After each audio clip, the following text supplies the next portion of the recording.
Mountain Barbecue Supply. Today we're going to be making our Wickers chili. Okay, so for our Wickers chili, we're going to use 2 pounds of ground chili meat.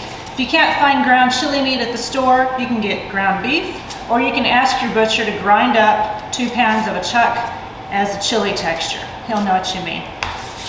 We're going to need a red pepper, a yellow pepper, and an onion. You're going to need some chili, some cumin, and some Wickers dry rub.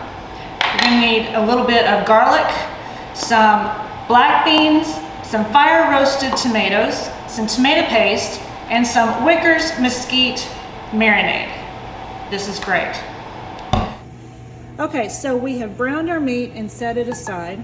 So now we are going to be sauteing our vegetables and our garlic. So we put some butter into the same pot. We just cleaned the same pot out. Put all the vegetables in there. And we're just going to start to saute them a little bit so that they're not crunchy, because crunchy vegetables in chili does not taste good. Okay, so we have browned our meat, we have sauteed our vegetables, and now we are going to add in our other ingredients. We're going to add in 2 cans of fire roasted tomatoes, 2 cans of black beans. I know some chili purists out there don't care for beans in their chili. I'm from Missouri. We like beans in our chili.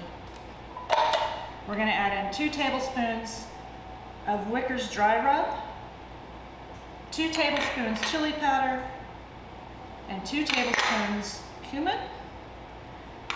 We're going to take this over to the stove, start stirring this up, and then we're going to add in our Wickers Mesquite and some beef broth.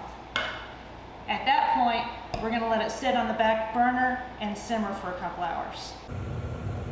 So our chili has been simmering for about 1.5 hours on the back burner of the stove. We had it set to simmer, stirred it occasionally. Look at that.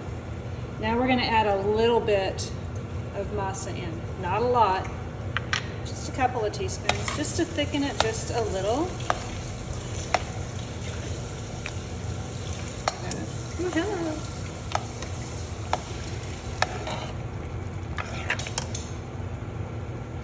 Sorry for all the steam.